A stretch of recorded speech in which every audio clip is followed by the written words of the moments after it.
लगभग 1,500 से 2,000 बेड्स ही भरे हुए हैं। बाकी सभी पेशेंट्स होम आइसोलेशन में इस टाइम हैं। जो पेशेंट्स होम आइसोलेशन में हैं उन लोगों के लिए आज हम एक अद्भुत कार्यक्रम लेकर आए हैं। मैं समझता हूँ शायद दुनिया में इस किस्म का कार्यक्रम पहली बार हो रहा है कि कोरोना संक्रमित होम आइसोलेशन में पेशेंट्स के लिए इस किस्म का कार्यक्रम कोई भी सरकार पूरी दुनिया में कर रही है। पहली बार ऐसा हो रहा है। हम जानते हैं कि योग से इम्यूनिटी बहुत बढ़ती है, प्राणायाम से इम्यूनिटी बहुत बढ़ती है। अगर व्यक्ति योग और प्राणायाम करे तो उसको कोरोना से, मैं ये तो नहीं कहूँगा कि कोई कोरोना की काट है या बीमारी से, लेकिन इम्यूनिटी बढ़ती है और कोरोना से डील करने में उसकी क्षमता बढ़ती है। एक व्यक्ति की इम्यूनिटी बढ़ती है, उसकी क्षमता बढ़ती है। तो जो लोग होम आइसोलेशन में इस टाइम हैं उनके लिए स्पेशल योगा के और प्राणायाम के कुछ क्लासेस हम लोग शुरू कर रहे हैं, ऑनलाइन क्लासेस। वो अपने घर बैठे हमारे इंस्ट्रक्टर के साथ योग कर पाएंगे। इसके लिए हमने पूरी तैयारी कर ली है। इंस्ट्रक्टर्स की एक बहुत बड़ी टीम तैयार की गई है जिनको स्पेशल कोरोना से संबंधित कौन कौन से आसन हैं, कोरोना से संबंधित कौन कौन से प्राणायाम हैं, इनकी ट्रेनिंग, स्पेशल ट्रेनिंग दी गई है इन सभी इंस्ट्रक्टर्स को।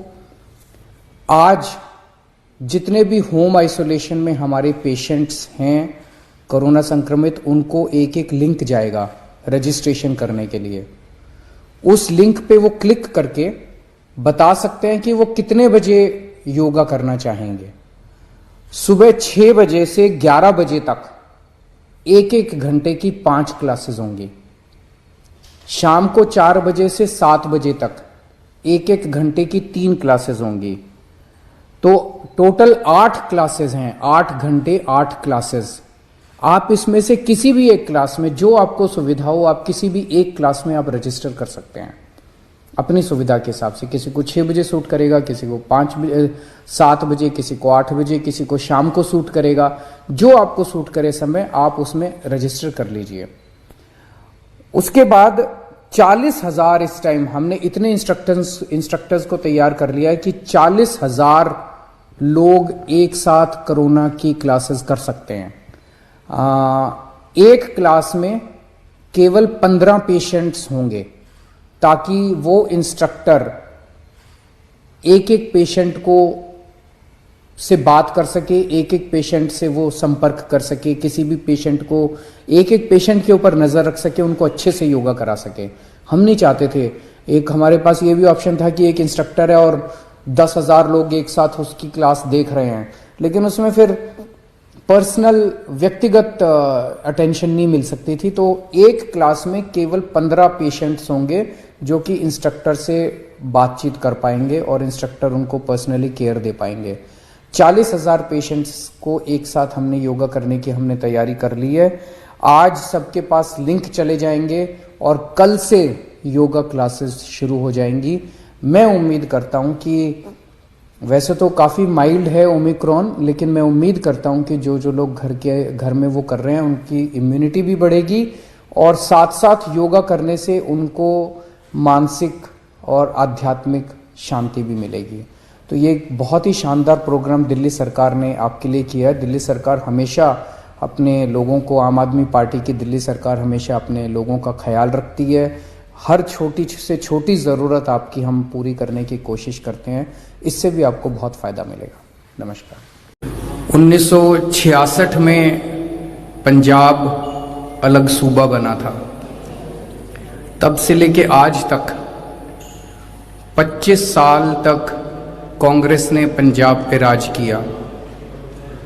19 साल तक बादल परिवार ने पंजाब पे राज किया। इन दोनों ने एक तरह से पार्टनरशिप में राज किया। 1966 से लेके आज तक इन दोनों की पार्टनरशिप की सरकारें थी। चाहे किसी भी पार्टी की सरकार आ जाए, चाहे बादल परिवार की सरकार आए, चाहे कांग्रेस की सरकार आए, गठजोड़ में इन्होंने पार्टनरशिप में सरकारें चलाई। इनकी सरकार आती थी तो वो उनके खिलाफ कोई एक्शन नहीं होता था, उनकी आती थी तो इनके खिलाफ। दोनों लूटते थे, मिल बांट के खाते थे, दोनों लूटते थे। इस बार लोगों ने मन बनाया है, इसे खत्म करना है, बहुत हो गया। इस पार्टनरशिप की सरकार को खत्म करके आम लोगों की सरकार बनानी है, आम आदमी की सरकार बनानी है, आम पंजाबी की सरकार बनानी है। लोग मन बना चुके हैं कि इन दोनों को उखाड़ के एक मौका लोग इस बार आम आदमी पार्टी को देने का मन बना चुके हैं। मानते हो संयुक्त समाज मोर्चा दे इलेक्शन चलता तो नुकसान होगा? देखो जी, हमारा मकसद एक ही है, पंजाब का भला। पंजाब का भला होना चाहिए।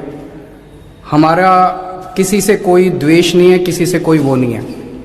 राजेवाल साहब आए थे मेरे घर, उनसे बातचीत हुई थी। जिस दिन वो आए थे तब तक हम 90 टिकटें अनाउंस कर चुके थे अपनी। उन्होंने कहा कि हमें 60 टिकटें चाहिए, 60। मैंने उनको कहा जी, जो जिनको हमने टिकटें दी हैं, मैंने कहा जी 60 तो कुछ भी नहीं है, सारी की सारी 117 आपकी हैं, सारी पार्टी आपकी है। जिन 90 लोगों को हमने टिकटें दी हैं वो भी किसानों के बच्चे हैं, वो भी अलग थोड़ी हैं, वो भी आप ही के बच्चे हैं। तो मैंने कहा 27 टिकटें बची है, इन 27 में से आप 10-15 जो भी आपको ठीक लगे वो आप ले लीजिए, लेकिन जिनको हम टिकट दे चुके उनकी टिकटें काटना थोड़ा सा ठीक नहीं होगा। वहां पे बात बनी नहीं। इस बात से मैं आपकी बिल्कुल सहमत हूं कि संयुक्त किसान समाज मोर्चा अगर अलग से लड़ता है तो डेफिनेटली आम आदमी पार्टी का कुछ ना कुछ तो वोट हटेगा। तो ये तो लगभग तय हो चुका कि आम आदमी पार्टी की सरकार बनेगी।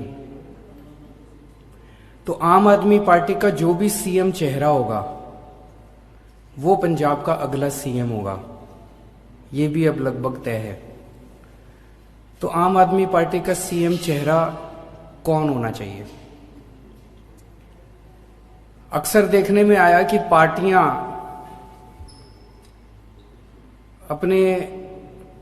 कोई अपने बेटे को बना देता है सीएम का चेहरा सीएम, कोई अपने बहू को बना देता है, कोई अपने घर वाले को बना देता है। भगवंत मान जी हमारे बहुत प्यारे हैं, मेरा छोटा भाई है, आम आदमी पार्टी के सबसे बड़े नेता हैं। हम भी अपने कमरे में बैठ के, मैं तो कह रहा था कि भगवंत मान को बना देते हैं। भगवंत ने कहा नहीं, जनता से पूछना चाहिए सर।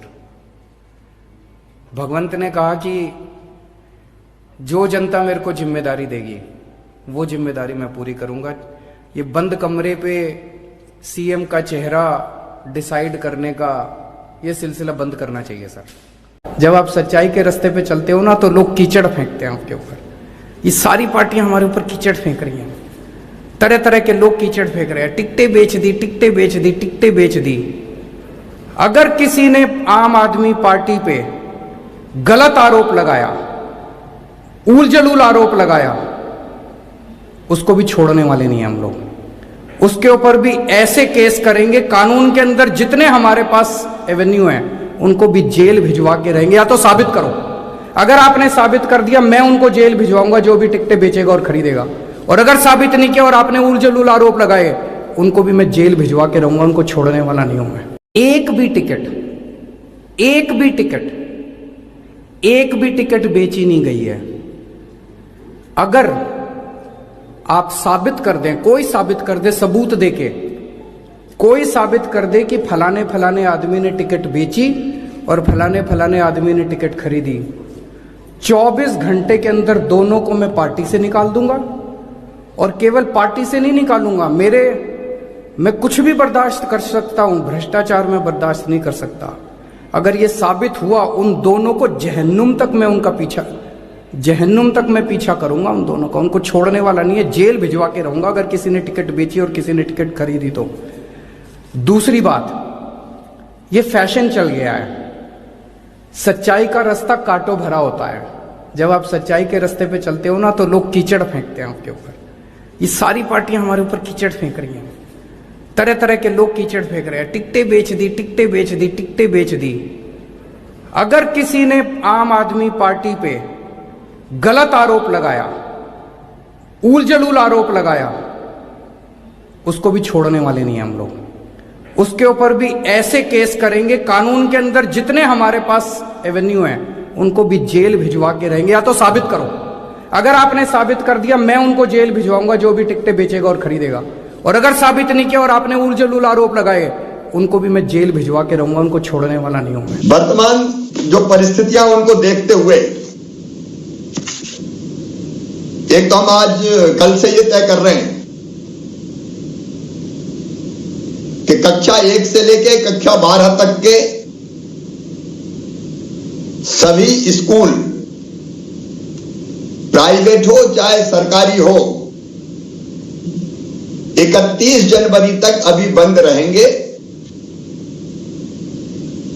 इन परिस्थितियों में 50% क्षमता पे हम स्कूल चला रहे थे, लेकिन इस समय जो सुझाव आए हैं और लगता है कि उपयुक्त होगा कि अभी हम फिलहाल 31 जनवरी तक बंद करें, फिर परिस्थितियां हम देखेंगे, उन परिस्थितियों के हिसाब से फिर आगे हम फैसला करेंगे। तो कल 15 जनवरी से 31 जनवरी तक हमारे स्कूल बंद रहेंगे और इसी प्रकार सभी प्रकार के मेले, चाहे वो वाणिज्यिक मेले हो या धार्मिक मेले हो, मैं स्नान बंद करने की बात नहीं कर रहा। मकर संक्रांति का पर्व में स्नान करने जा रहे हैं, धार्मिक स्थल अभी खुले रहेंगे, लेकिन मेले नहीं लगेंगे, चाहे वाणिज्यिक हो चाहे धार्मिक हो। इसका पालन कल से सुनिश्चित हो जाए। कोई भी जुलूस और रैली, राजनीतिक या सामाजिक सभा, वो भी प्रतिबंधित रहेगी। हाल के अंदर कार्यक्रम किए जा सकते हैं, लेकिन जो हाल की क्षमता है उसका 50% ही उपस्थिति रहे। समस्त राजनीतिक, सांस्कृतिक, धार्मिक, शैक्षणिक, मनोरंजन इत्यादि कार्यक्रम अगर खुले में होते हैं तो 250 अधिकतम संख्या रहेगी, इससे ज्यादा की संख्या के नहीं होंगे। जो विवाह में हमने संख्या रखी है भाई, लेकिन बड़ी रैली, बड़ी सभा, बड़े आयोजन वो अभी प्रतिबंधित किए जाते हैं। सभी प्रकार की खेल गतिविधियां स्टेडियम की 50% क्षमता के हिसाब से बिना दर्शकों की भीड़ नहीं चाहिए, लेकिन स्टेडियम की क्षमता की 50% केवल खिलाड़ी रहे वो की जा सकेंगी।